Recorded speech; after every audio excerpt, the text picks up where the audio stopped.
Assalamu alaikum. Hope everyone is doing good. Alhamdulillah, I'm fine. Punnuanu. Really excited to know that Kudumbasangamam is back.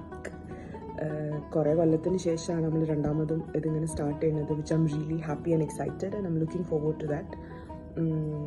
പരിപാടി എനിക്ക് കൂടാൻ പറ്റില്ല, I'm gonna miss that. But ഇൻഷാല്ലാ നാട്ടിലെല്ലാവരും ഇതിന് wait ചെയ്യുകയാണെന്ന് വിചാരിക്കണം. നമുക്കറിയാം, നമ്മളെ കുടുംബസംഗമം എന്ന് പറഞ്ഞാൽ ചെറിയ മക്കൾ മുതൽ ഏജ്ഡ് ആയിട്ടുള്ള ആൾക്കാർ വരെ ഒരുപാട് എൻജോയ് ചെയ്യുന്നൊരു പ്രോഗ്രാമാണ്. അപ്പം all the best wishes committee ആൾക്കാർക്കാണെങ്കിലും പാർട്ടിസിപ്പേറ്റ് ചെയ്യുന്നവർക്കാണെങ്കിലും എല്ലാവർക്കും പരിപാടി അടിപൊളിയാവട്ടെ. കുറേ കാലത്തിന് ശേഷമുള്ള ഒരു സ്റ്റാർട്ടിംഗ് ആണ്. അപ്പം I am really excited. All the best.